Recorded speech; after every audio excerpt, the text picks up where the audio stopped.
Hey, what is up, everybody? Welcome to the PHNX Rising Show, brought to you by the DraftKings Sportsbook app, America's #1 sportsbook app.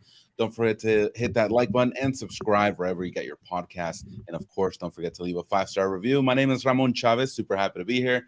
And alongside me is my partner, Owen. How you doing, sir? You know what? It feels weird, doesn't it? Normally, what happens with these, you go, "Oh, it's another busy week. There's more stuff." This week isn't. Take some It's time off. The weird. players are. They got some, I I saw can some of tell. them. Yeah, a lot of them are. Yeah, We can get into that later more. But yeah, they are. They are taking a bit of a break, being yeah. like to kind of get away from the football a little bit, and Mm-hmm. hopefully they come back feeling a little bit more refreshed, a little bit more Yeah. ready to go. Mm-hmm. We'll see a little bit of an uptick, but Yeah. not going to be No, an I easy think return though. for sure. No, I think everyone just kind of needed a break after that Memphis game. So, but we do have to talk about it. And that's what we're going to talk about today. A little bit of that. Also, we're going to preview some of the USL action that's going to be happening tomorrow, reviewing what happened this last weekend. And then we got some front office news too regarding Rising and the organization as a whole. So we're going to talk about that as well. But Owen, big sigh. We got to talk about what happened on Saturday. You were there live and in person. It's a few days, and we sound like a broken record. Speaking of records, I got a new one over here. Just if anyone's keeping track, that's gonna be my thing. What have you got back there? A new record over here, little J Cole action. But anyway, back to the topic. Sound like a broken record because every Tuesday we come here, right?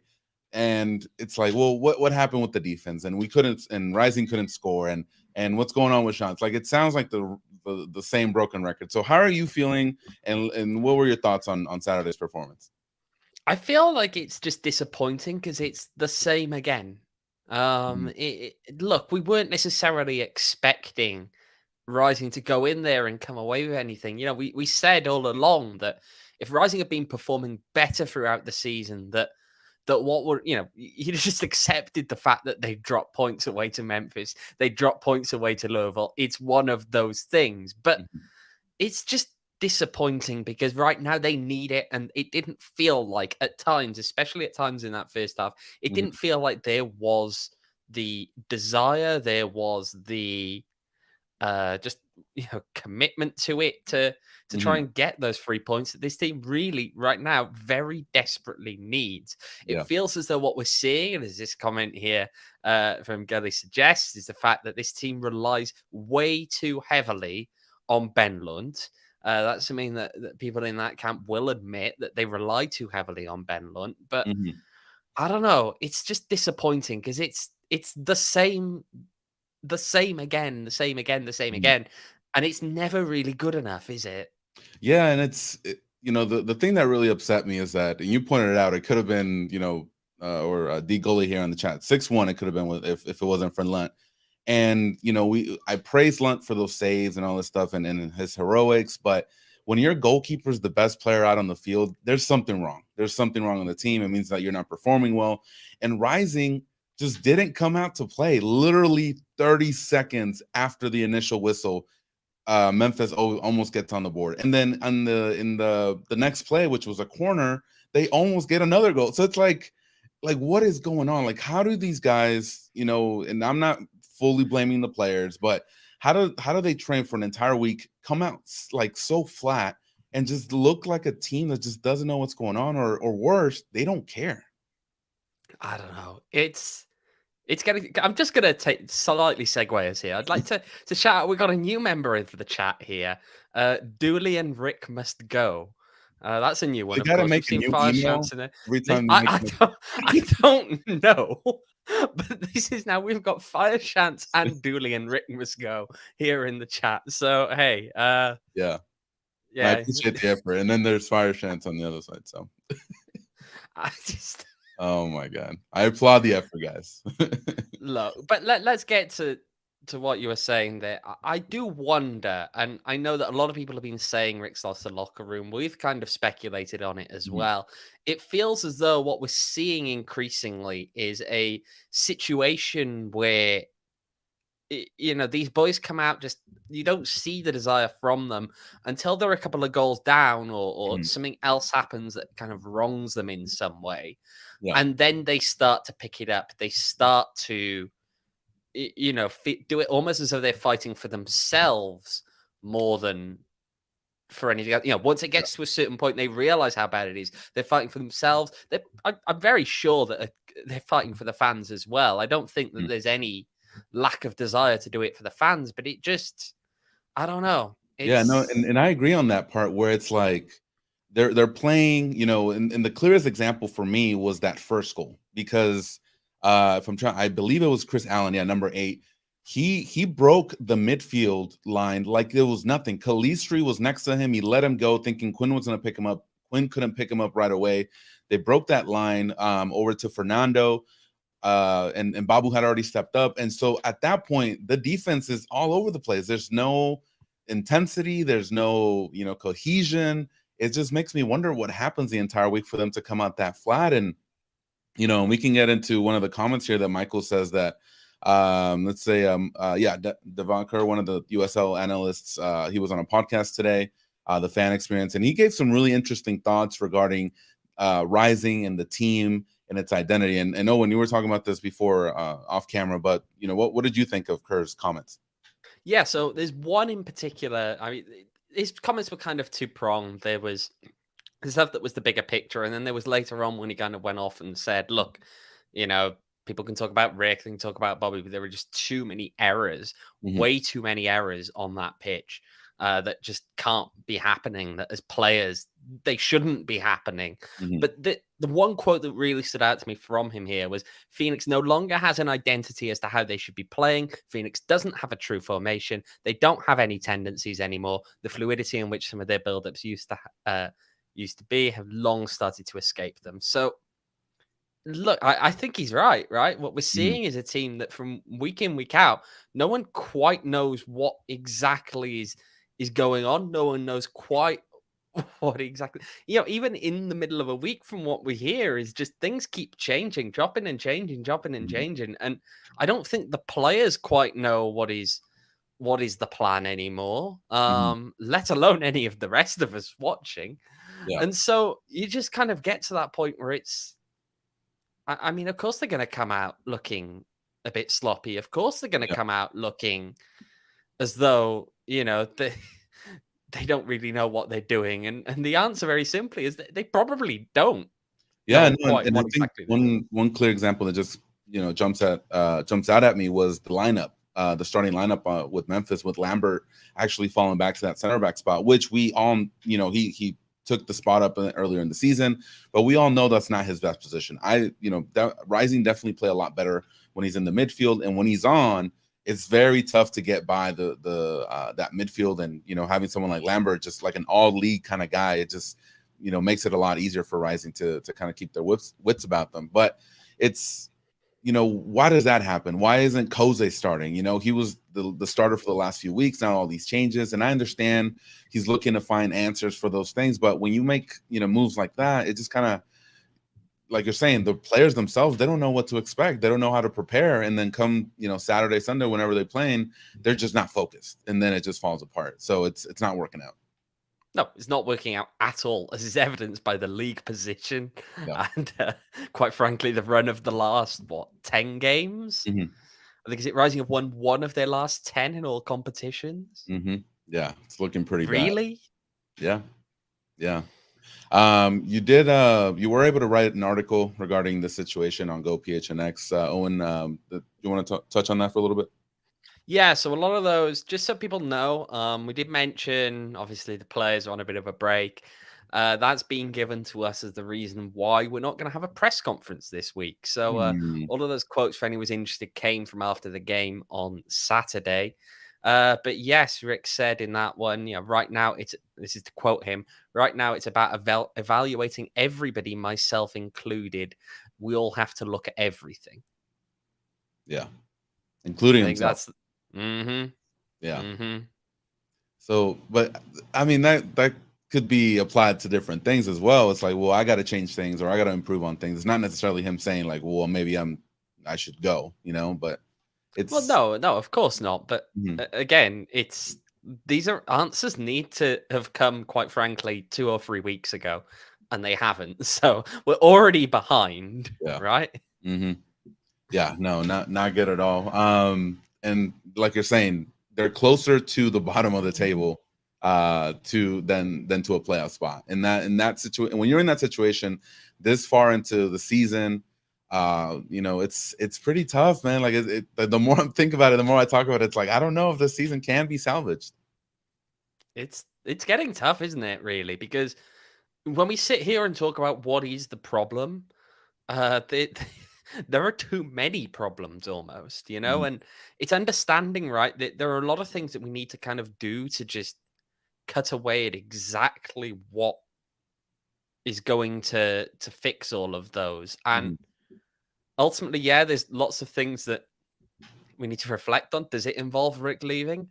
Is it Mhm. something that Rick can fix? I really don't know at this point. Yeah. It's tough, but quite frankly, again, things needed to change, to be honest, 3 weeks ago, Mhm. and they didn't. Yeah. So now we are already at a point whereby we're looking at a team that is well behind where it should be. Mhm. And the time to actually fix that is, really running out. Yeah, definitely. Owen, let's go back to the game a little bit. There was a big difference on the way Rising started the game to how they started the second half. It looked to me for a few minutes there that they were controlling the game, they were controlling possession. They kind of had Memphis on their heels a little bit, and it looked like they might, should have had at least they should have tied it basically, not to sugarcoat it, but they were unable to do so. And then obviously the Ryan Flood red card, and then after that, just the third goal of the game, and that was pretty much it for that game. But what was the difference between the first half and the second half for you that was there live? And why can't this team just kind of put it together for an extended period of time? I'm not saying 90 minutes. I'm just saying for a little bit longer than just the first 20 minutes of the second half. I feel as though, well, one thing that we did see a bit more of is obviously we saw some Sandy Moore on the right, which can help. Put it onto a foot that's better for him to cross the ball in with. I feel as though later on as well, we also saw Richmond Answe out there, who, again, sometimes it's a little bit unfair to kind of point to a guy who's come off the bench and say, oh, he's done fantastic wherever people have failed. Because when you're coming out for 10, 15-minute run around at the end of a game, of Hmm. course you can put out you can put out 115%, Hmm. just because why, you've got nothing to conserve energy for. Yeah. But it, there were little things like that. I mean, look, you can say Rising deserved to level it up, and maybe they did, but they also probably should have conceded another 3 or 4 themselves. True. That Ben Lunt just put in some absolutely spectacular saves for, and that's what ultimately kept them in the game to be even able to say that. Hmm. So I don't know. I don't feel on the totality of the game that Rising can really stake a claim to having deserved anything out of it, just Hmm. because the first half really ranks among, I believe, some of Rising's worst performances this season. Yeah, for sure. Going back to Kerr's comments a little bit, he did mention on the podcast that he kind of sees Babu a little bit more of a winger than a fullback, because he, just kind of to take some pressure off of him defensively, maybe just allow him to kind of be himself a little bit more on the other side of the pitch. What do you think about that? We've seen it before. We saw it at that Loudoun game. I like the performance there. But I feel like he maybe ran out of gas just because he was tasked by going up and down. But what do you think of that in his comments? I feel as though, as much as I would like to say I'd like to see him as more of a winger, right now it's, I mean, in the nature of Ryan Flood, of course, will be suspended. I don't feel there's necessarily the depth at the back that we really want to see. And Hmm. therefore, it's something that long run, maybe I'd like to see more of. But in the short term, I mean, even just in the long run, really, for this season, there Hmm. isn't really the depth at left back that we'd want to see. Yeah. Um, I do understand it. Look, I mean, as Michael's saying here, Rick has got a track record of converting people to fullbacks. Yeah. Something that he's tried with multiple players to do.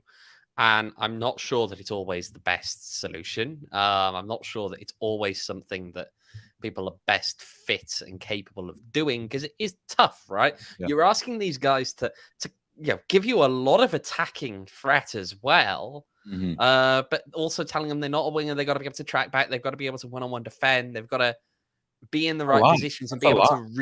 be able to read the game Mm-hmm. in that sense, to be able to do it. And it is a lot. You're asking a lot of people, and it's hard when you've got someone who is literally just a fullback to do that. As we've seen, Darnell King has had his struggles with it. He had his struggles in the first season. He's had some struggles this year with it as well. It Mm-hmm. is asking a lot of someone to do, but I don't know. I can see why he would possibly be a better option up top. The real question is, would he get it done over the long run for Rising, given Mm-hmm. the struggles that we've seen? Yeah. No, and that's the key question, and I know he's dealing with some injuries as well. We saw him come out in that game against Memphis as well. So it just, and I'm just thinking like it wouldn't be that bad of an idea to just try something right now, because if you allow him to maybe go up there a little bit, you could maybe a little bit more creative than what Marcus Epps has provided, or even Santi Moore. And like you're saying, Santi Moore was moved to the right side, gives him an opportunity to put, some crosses. And so it's just to see what sticks basically. I feel like I'm throwing some spaghetti at the wall, like someone was commenting earlier, just to see what sticks, in regards to this. Kerr also did make some comments regarding Greg Hurst, calling him and I'm just paraphrasing here, but calling him a little small to be playing at the number 9 position. And historically, Rising does prefer to have kind of bigger guys like Dadashov and the other guys before him. So what are your thoughts on those comments? Feels as though Rising's kind of got itself stuck between a rock and a hard place. The rock being they can't play with a target 9. The hard Mhm. place being they can't play with a guy who's not a target 9. Quite frankly, what on earth is the plan? Yeah. Let's be honest here, because they can't play with Claudio Repetto as a target 9. They haven't worked out exactly how that's supposed to fit in the system, and they can't play with a guy who's apparently not a target 9. So what is the plan? Yeah. I'm tired of listening to this and talking about this when it's like these guys were all brought in, right, to do the job this season. You brought in people who don't fit the system, or the system don't fit them. What is what's going on? Yeah. Right? Are these decisions just being made up in a vacuum? Are they? Mhm. I'm at a loss. I'm at a loss really, because look, Greg, we know that he's got the technical skills to be able to do it. Are they playing the right way to him? It's a great question. Yeah, and I They're don't not think playing the so. right way to Claudio when he plays. Yeah. I just, I don't know. I feel as though pinning this on an individual player is ignoring the fact that, Mhm. quite frankly, nobody has a clue at the moment what exactly Phoenix Rising is trying to do. Least of all, Phoenix Rising. Yeah. Okay, so that's Yeah, the no, position and we're you can in. see it in the Yeah. midfield, and kind of to call out, the other side of the field. That midfield looked atrocious at time during the Memphis game. I personally do not want to see Calistri ever again in the midfield role. I feel like he's either gonna be up top or be, playing as a fullback. Because I just feel like he gets lost, and again, maybe it's a symptom of bigger things, but I just feel like he was lost out there. He didn't know whether to come back with Quinn or provide more, be an outlet for Seijas on a passing through the middle. So it's just confusion all around. It's hard to see, man. It's tough to see. I mean, and it happens every week. And there's not really like a light at the end of the tunnel, which is even more frustrating. No, there's not, because I just don't understand at this point. It's like he's just trying to mash these players out there and thinking they're inherently going to work in the system, Mm-hmm. and that's probably what's built up to this point where we're all saying we don't really know what Rising system is anymore. We don't really know what their tactics are anymore, and it's Mm-hmm. for the very simple reason there aren't. There Yeah. aren't any real tactics at this point. It feels as though we went through that whole period of kind of investigation, of playing in a load of very different systems that, 2 up top, 5 at the back.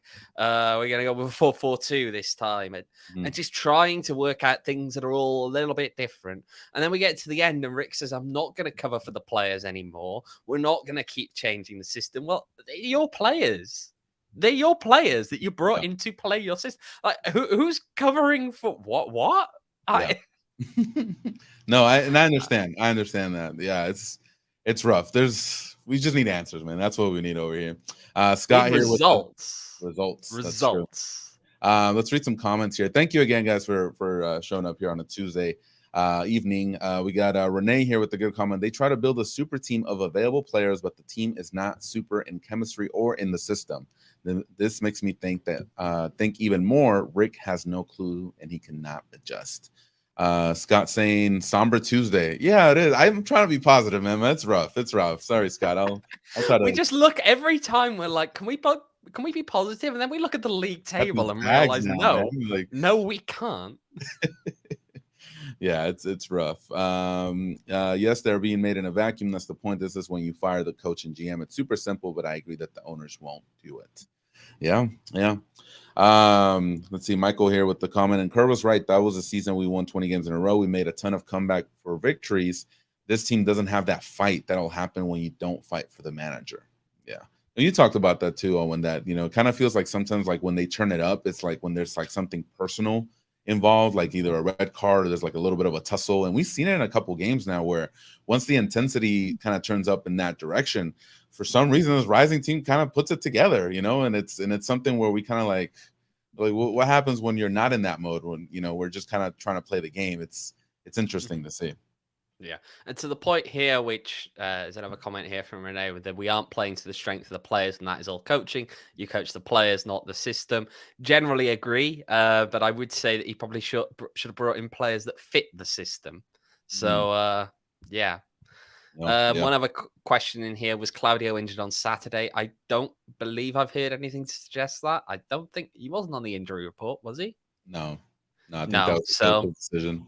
So yeah, and it wouldn't be the first time. We saw that in Vegas as well, where Claudio was left at home, and Rick's comment after the game was, Do "Well, you we can't remember the forget last we're in time he the started? 18." Last time he started was that the game where they played two up top in Loudon, I believe. Okay, so a few games, but even then, we can't really feel like the impact that he was supposed to bring. And again, we talk about the strikers, but then you kind of have to put it up to the wingers. Like, how much service are they providing? And then as far as that, it's just you look at the statistics, and I'll refer it to John Morrissey, Marcus Epps, and Santi Morris. As far as expected contributions, they're one of the worst in the league, and that kind of just tells you everything about what's going on up top with Rising. So not good. No, not good. Not good All at right, all. Owen. Let's segue over here. That's enough of the Memphis game. I'm getting agitated now. But we got some news as far as the front office is concerned with Phoenix Rising. William Krause was appointed to its board of directors as governor. So, Owen, I'm not too familiar with how the structure of this works. So I don't know if you can enlighten us, me and everybody else that might not know too much about this. What does this mean? Sure. So the main thing about the idea of the governor in the club is they're the person who sits on the appropriately named board of governors Mm, within the league, and that was previously a role that was handled by Berkey Bakai. I feel as though it from what I gather, Berkey has been preoccupied elsewhere. I'm not suggesting he's completely and utterly checked out, as some people definitely seem to think. But look, it's not easy when you are running multiple football clubs and you also have other business interests on the side, right? mhm. It's a lot. It's a lot to handle. So Bill Krause now is taken over as governor. Berkey has stayed on as chairman, I believe, at the moment of the board of directors, but Bill will represent them at the league meetings. So that includes the mid-year meetings next week, where, for those of you interested, I am hoping to be able to sit down with Bill next week in Louisville at the mid-year meetings. We'll have that here on a PHNX Rising. So make sure to follow along. But yeah, one thing I have been told, just for anyone who's interested here, is that it sounds as though Bill is the kind of person. He's been around for a while now. He's one of the first investors, recently in this. That it seems as though he's someone who's more willing to make certain difficult decisions. So obviously, those difficult decisions are starting to rack up right now for Rising. So he's got a kind of a tough task coming in now onto the board. Again, he's been around for a while, but Yeah. yeah, I feel as though it's something that just there's a lot of almost like too many chefs at the moment, isn't it? Mm, With the ownership, there's so many people involved. And look, I'm not going to put forward as though they are squabbling or any of that, because that I do not know. mhm. That I can't comment on. But I will say that it's tough when you have so many people that are kind of have different viewpoints, and we saw this when the team didn't put out a Roe versus Wade statement, that And ultimately, I am led to believe that it comes down to trying to avoid confrontation in the boardroom. Mhm. Um, it's just difficult. It's difficult to really get consensus and unanimity on things that are difficult decisions. So I don't know. It's Mhm. No, I mean, we'll see. We'll see what tough. happens. Based on the press release, it looks like there are changes coming. And I'll read you the quote here that it's, and this is from the press release. This is an incredibly exciting time to be joining the Phoenix Rising FC board of directors as governors. As governor, the decisions we will be making regarding soccer operations, the addition of new investors, and expanded facilities will set the course for professional soccer in Arizona for the next several decades. So I thought Mhm. that was really interesting. We can break it into three parts, which is the soccer operation. So operations can mean a ton of things, right? But it sounds like what you're saying is like he's ready. He's ready to make these decisions and kind of try to move this team, back to its former glory. Because if we gotta be honest, they're kind of Sure as hell not in it now, is it? there. I You mean, go, there you go. So we could definitely expect something like that. The addition of new investors, and that caught my eye a little bit because we've talked about this a few times on the show where it's like what's the direction of the club? Are they looking to just kind of stay in USL championship? Are they kind of dipping their toe into moving up to MLS? Like what's the direction? And I think that's a big question that fans have in regards to that. So investors, would that mean maybe a potential move or maybe a stadium, like a permanent fixture? So what are your thoughts on that one? look, I feel as though they have not given up on MLS. Mm, It will require some of them to be bought out. You can't have all of the big, big ownership group that they have right now, realistically, if they're going to make a move up there. But I feel as though that's the direction that some are still trying to pull things in at the moment. They haven't given up on that dream per se. I know that many of our viewers won't quite agree with that as a dream. One of which, Pat in here is, I'm sure will agree, it's not a dream, but mhm. there's still an element of kind of pushing for it. And look, it's hard to really project things out in the decades when you're in USL. Let's put it that way. Mhm. Yeah.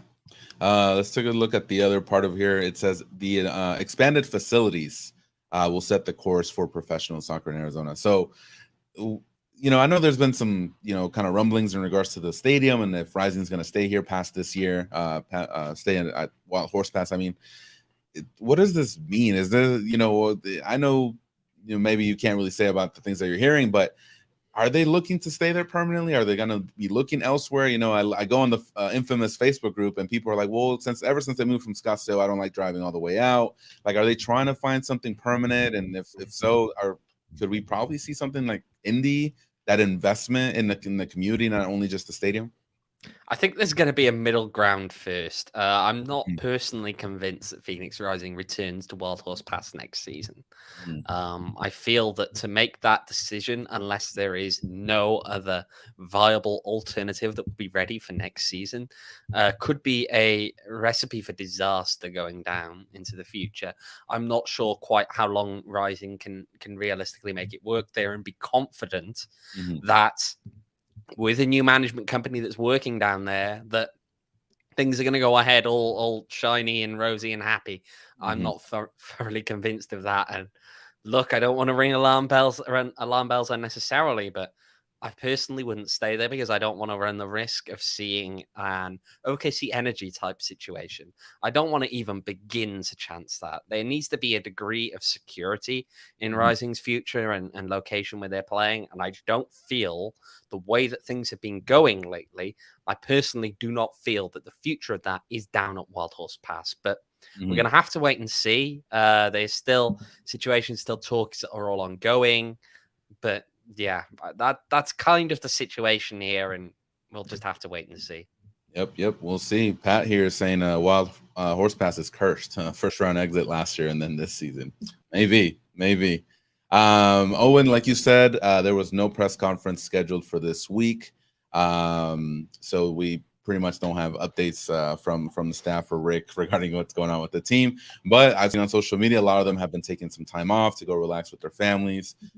Seen a couple in San Diego and here and there. So, hopefully they can get the rest. I think they they deserve a little time off after the craziness that's been going on with the team. So maybe that kind of fills up their batteries and they come out, a little bit stronger.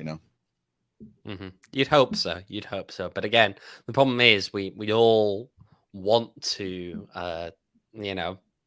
put this behind us and say it's okay. They'll come back better and stronger. And then you look at who they're playing next and you go, oh no, Oh, I'm not oh thinking about no, that till like Thursday. oh no. Yeah, we'll talk about that for sure. But let's take a quick break, Owen, and talk about our friends at OG's brand. So if you guys didn't know, OG's just launched their first ever limited edition seasonal flavor, and that flavor is Pina Colada. It's a perfect pineapple and creamy coconut blend that you can enjoy. So if you haven't yet, make sure to go to their website, which is ogsbrands.com. You can check out OG's online, purchase all the product that you like, not just the Pina Colada. They got a bunch of other ones that are really good. And also, if you're on social media, you can add them on Instagram at OG's Brands, and you can also find their products at your local dispensary. Some people like to buy in person instead of online, so they got a bunch of options for you. And then just a reminder, you must be 21 years or older to purchase OG's. And again, check them out at ogsbrands.com to purchase their products. All right, Owen, what do you want to talk about next? We got here on the slate? I don't know. We've got a few comments on this, so let's make a slight change of track here. We'll go back to an old question here of Christian's from a fair bit further up in the chat, but hey, I'm resurrecting it. So, question I'm not sure of the answer. Does a new coach coming and we magically start winning? Not saying Rick shouldn't go. This is on him. Do our players play a part in this downfall?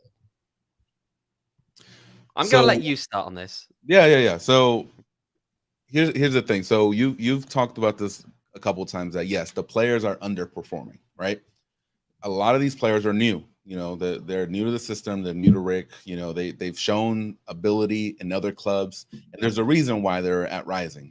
But there's a person that is tasked in bringing those talents to Phoenix, and that's Rick. Him and his staff, they personally go out and scout these guys. They bring them in, and it's up to them to make the system work that they have under the players that they bring in. So I think it's kind of like a cause and effect kind of thing where, yes, the players are underperforming, but who brought the players in, and at that point, that's when you kind of show your coaching acumen a little bit and making things work. If one player is not performing up to par, or there's injuries, or whatever else is going on, and that's part of the job. You adjust and you make the changes, and ultimately you try to reach that goal regardless of the circumstance. Yeah, and I mean, there's a couple of things here. Normally, when you get a new coach in, you sometimes see a little bit of a bounce. It's hard to really suggest. It just kind of almost comes of like whatever it is, the rot that was in place is almost starting to be replaced. Now, I'm not calling Rick a rot in there, but that's just the weird phrase. But anyway, it's just a point whereby the players almost, you get that realization of they've just lost someone their job, or any negativity that was in there can be weeded out a bit more easily sometimes by somebody else who's not so entrenched. I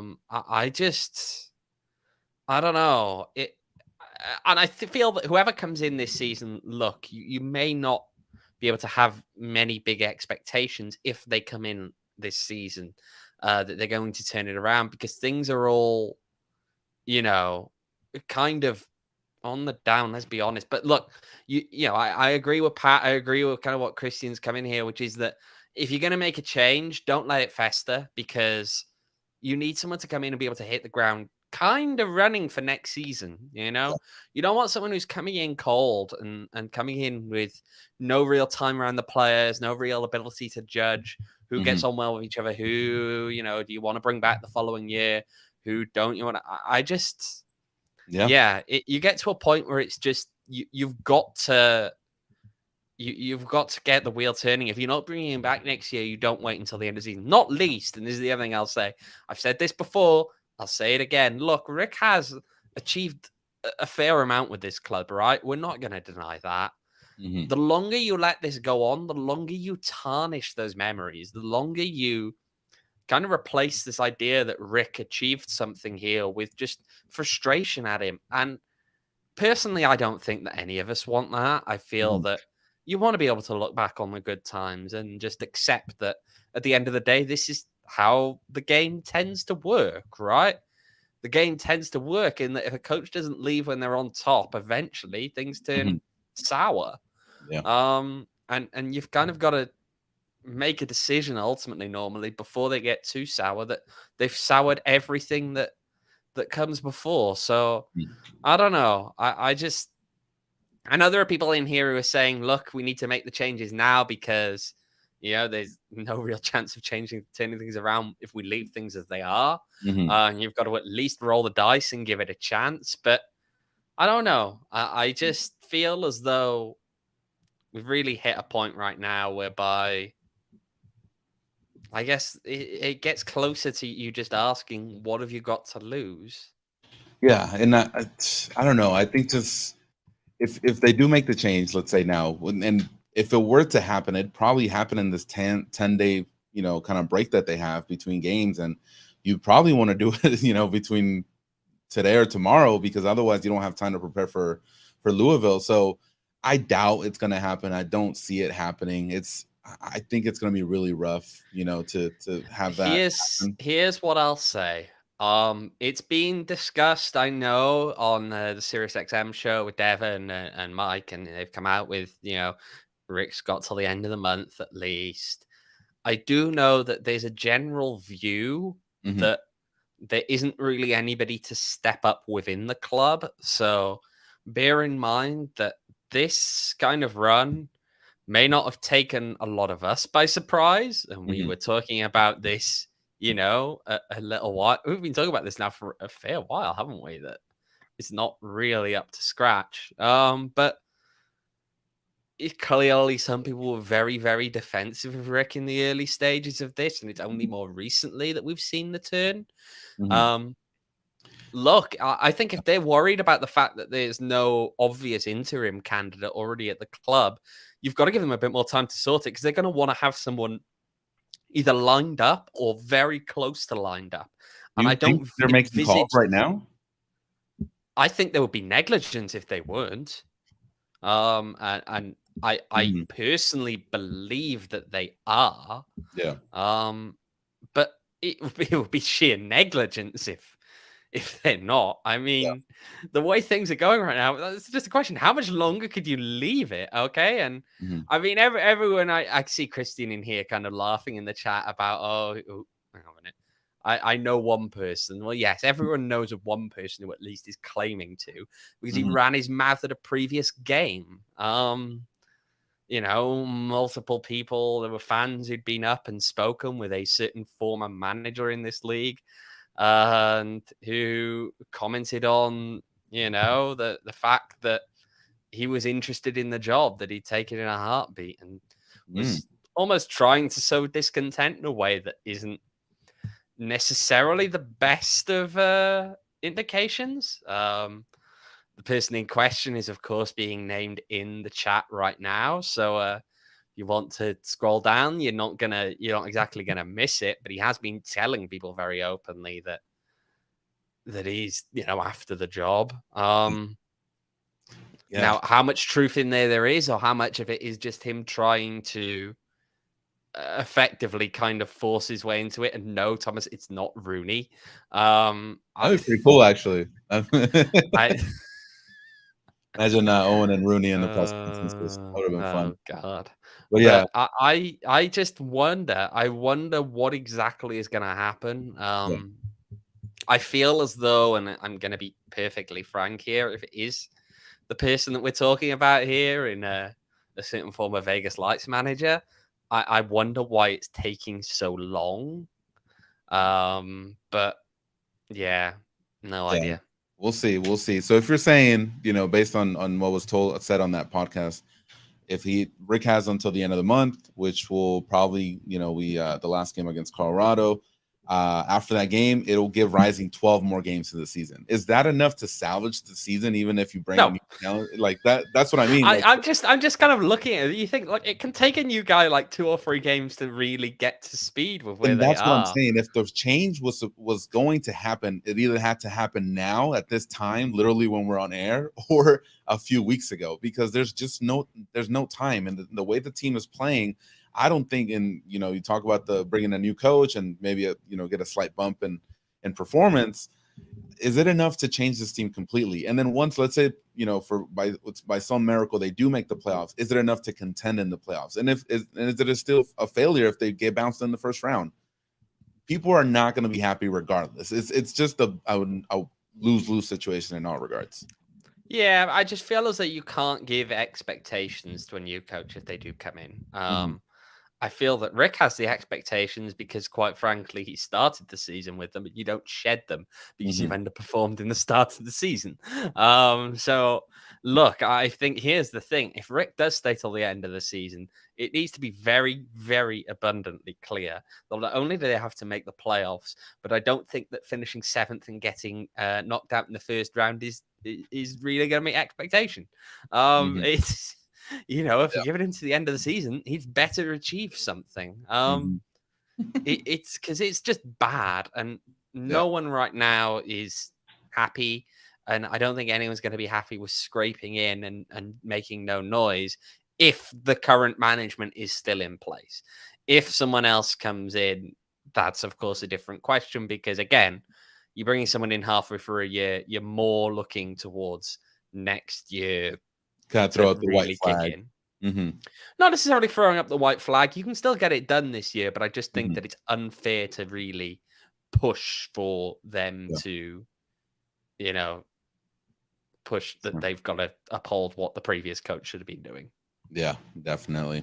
All right, Owen, let's talk about some DraftKings for right now. We do have some games actually tomorrow for USL Championship.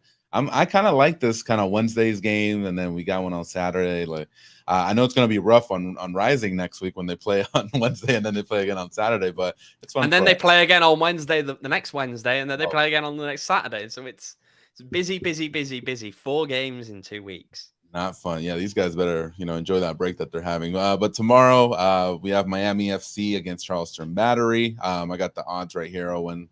Let me see what you think. We got Miami actually favored at home, -170 odds, draw. Yeah, because Charleston are bad. But often I don't see it that different, at least in USL. No, that's true. And then 330 for Charleston. So I'm a little bit shocked at the Tulsa, New Mexico one. Tulsa are at +165, New Mexico +140. Yeah, I would go with New Mexico on that one. I don't know. I feel like they could get it done. So we'll see. But yeah, if you guys are wanting to bet on these games, you guys can download the DraftKings Sportsbook app. And if you guys do that now, you guys can use promo code PHNX. And when you make your first deposit, you can get a risk-free bet up to $1,000. So take those $1,000 you've been saving, right, to go to Disneyland, put them on New Mexico on the DraftKings Sportsbook app. And then that feels dirty, though. No, New Mexico. Betting on New Mexico feels dirty. Surely. Chat, join me in here, please. You can't bet on New Mexico. What do you want to bet on? Miami? Come on. No, I just don't want to bet on New Mexico. That's true. I'm just trying to make some people some money here. But yeah, if you guys can do that on the DraftKings Sportsbook app, you guys can, again, get a risk-free bet up to $1,000. That's promo code PHNX only at DraftKings Sportsbook. Minimum age and eligibility restrictions apply. See show notes for more details and notes for more details. All right. Owen, do you want to talk about last weekend at USL? See some results or maybe some? Yeah, we can if you want. Don't sound too excited about it. Should we talk about the intrepid investigators of San Diego and fill me in on that, because I saw it on Twitter, but I didn't want to deep dive onto it. But I know right before we get in, I will say full disclosure. Right, the footballing community here is not huge, so when we talk about the referee in question. Yes, I know Dehan. I've met him, worked with him. He's kind of making his return from injury, over the COVID period. And one of the games he had last weekend, San Diego Loyal against LA Galaxy 2. Now, LA Galaxy 2 won that game 5-0, 11 minutes in. There's a red card for San Diego, penalty given to LA Galaxy 2.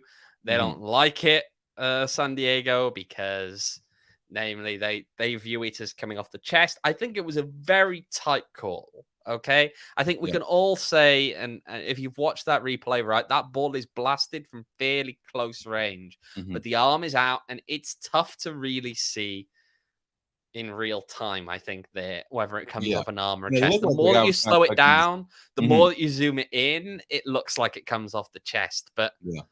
I don't feel as though, and look, regardless of what people might want to say and nonsense they have online, and I am getting tired of people who like to run their mouths and have never picked up a law book in their life and do not have a clue what they are talking about, right? They play FIFA Straight on. though. Straight on. Like, I just, yeah, they play FIFA. They think they know everything, right? But like, no, I know. It's like the same as, like, some guy who thinks he played Call of Duty, so he's gonna go and win the war in Afghanistan or something. Like, great, thanks. No, Yeah. it's look,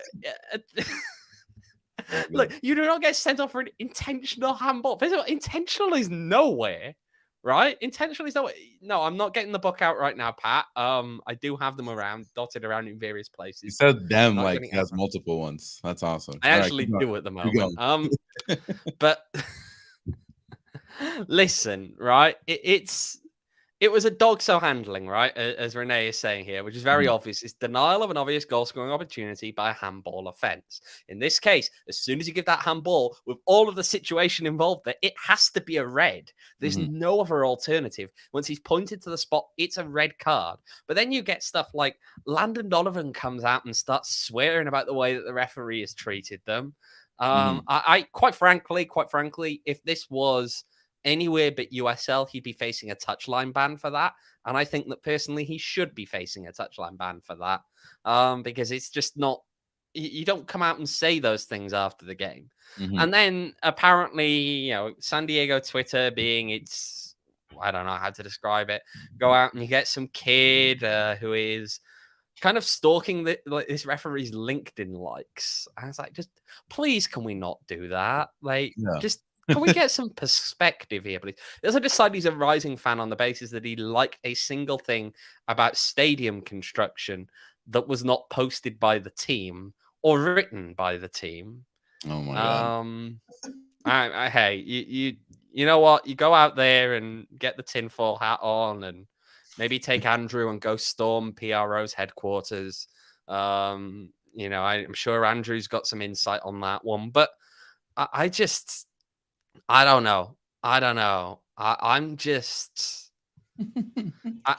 Yeah. They lost 5-0. They lost 5-0, and all you hear about is the referee.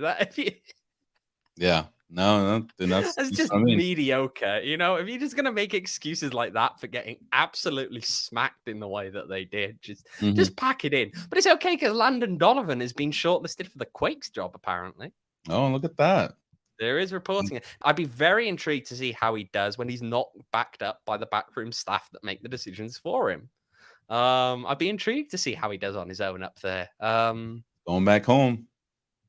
Yeah, we'll Yeah, see. and I'm not sure how well it'll go. And then maybe Nate Miller can step up and be the head coach that pretty much everyone has been saying he has been. We'll see. We'll see what happens. That's a big step up, definitely. So, yeah, if guys, don't stalk, people's LinkedIn's likes. It's fine if you do it on Twitter, but not LinkedIn. So be nice about it. It's a bit creepy, isn't it? It's just a bit creepy. Yeah, Like, yeah.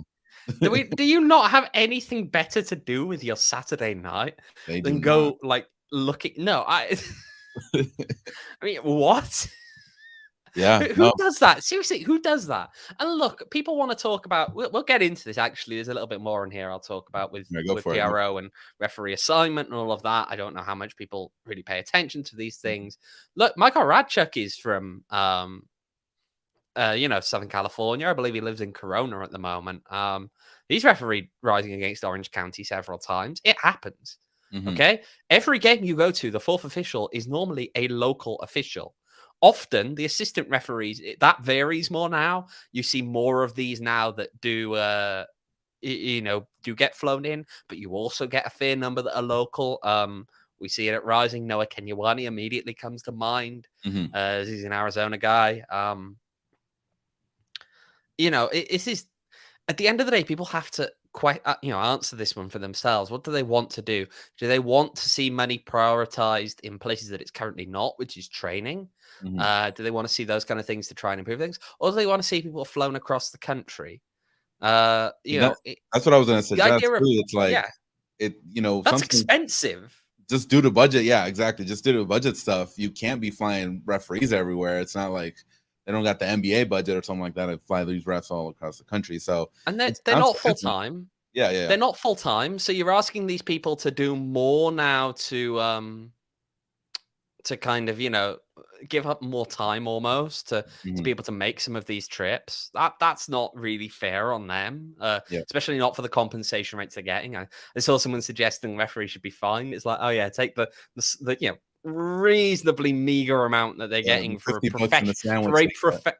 it is more than that, I'll say that much. But it's for a professional game, you kind Yeah, of look at it and go, there's people making more than this on college games. Like, yeah. at least in other sports like basketball and American football. Mhm. But I just Just be I nice to don't your refs. know. Isn't there like a shortage too of just refs? So There that's is in general, yeah, there is in general. But I'm just people don't stop going overboard. What do you want them to do? Spend it on training, which they currently don't really spend enough on anyway, or do you want them to spend it on travel and run the risk of also run the risk, especially in the current climate with travel, right? Like, Rising's flight to Memphis was what were we? Because I was on the same plane. We got in about 2 hours late, or hour and a half late, and then Rising's flight back from Memphis got in about 7 hours late. Okay, you want to be flying people long distances right now? Do you want to get to a situation whereby you've got referees assigned to games that can't get there because flights are a mess at the moment? that's Nah, a buddy of mine. He's flying in from New York to Utah, Salt Lake, and it's $1,500 to fly. That's insane. That's how crazy travel is. But that's another topic. But yes, be nice to the refs and be courteous. Yeah, because some stuff going on out there. So And don't stalk their LinkedIn. Do not stalk their LinkedIn, maybe please. answer first. I Get don't a know. life. Get a life. All right, Owen. But yeah, no, that pretty much wraps it up for us today. It's a weird week, like you were saying at the beginning of the show, and because there's no game this weekend, so we kind of just have to sigh and kind of get some Four Peaks and some OGs and kind of just hang out, So, Mhm. but we'll be back. We'll be back. One last thing on the referee topic before Go we get for it. in here. Renee Go is for it. correct in here that USL refs aren't necessarily PRO like MLS. That is correct, of course. The PRO top group that are part of the MLS structure, they're all full time for the most part. They're part of the main PSRI bargaining group. Then you have the PRO2, which is split into 4 different tiers. And that's where most of Rising's referees are sourced from. Yeah, They okay. are all part time. Mhm. You get a handful of times you may see someone from the main full time group drop down, but it's rarely. Mhm. And yeah, so these guys are all part time. They're all trying to work their way up there. They're also at the moment trying to unionize, and there's some real argumentative stuff going on whereby they voted to unionize, and yet PRO is still arguing and trying to file that they can't. Look at I that. don't know, but hey, it's fun stuff. Yeah, I always like to talk about unions. But yeah, we'll see. We'll see what happens with them. Again, just be nice. Be nice to the refs. It's not. I'm assuming it's not the. Based on my interactions at Benedict Park, it's not the the nicest jobs in some occasions. So just be nice to the refs. All right, Owen. Anything else? I feel like we're just about hitting the end. We should plug what we're doing on Thursday, though. All right, what we doing on Thursday? We got some sort of rankings. We love rankings here at the PHNX show. Indeed. We are going to introduce for the first time the PHNX power rankings of USL Championship. So if you are fed up of reading Nicholas Murray's ones and you want somebody else to shout at I am. instead, you can shout at us instead. So it will be a combination of some algorithmic stuff, some mathematical ranking, our opinions between the two of us, and also the opinions of other journalists around the valley. So you're going to see all of this smushed in together, and we'll see what happens. But I put him lower than yeah. that, Michael. So don't worry about that. But yeah, we'll have that for you on Thursday's show. So Owen, thank you so much again for your opinions and bringing all this knowledge into the Rising show and the chat as well. Thank you for keeping it lively. We got Fire Schantz as always, Scott, Renee, Thomas, Michael, all the usual suspects here. Thank you so much. And of course, don't forget Dooley and Rick must go. That's true. There you Is go. also on there. Is also in the chat. They haven't commented in a while, so that's why I couldn't find them here. But yeah, thank you for joining us as well. If you guys haven't already, make sure to follow us on our Twitter account, PHNX__rising. We are at 6:30. We're almost there. 6:50. You're gonna get the scarf that's right behind me. I'm gonna send it to you personally. We'll do a little drawing to see who gets it. And then also you guys can visit phnxlocker.com and purchase your very own PHNX Rising shirt as well. So make sure to check us out there because it helps us out, supports us. Our managers see it. They're like, yo, people are buying our stuff. Let's make more stuff for them. So always appreciate that. All right, Owen, that is it for us here. Again, we will be back on Thursday. No show this weekend, obviously, because Rising isn't playing, but we will be back the following Tuesday. And then, of course, post game on Wednesday. Actually, Monday. We'll talk to you guys about that later. But until then, guys, again, we will see you on Thursday. Be well and stay safe. Take care.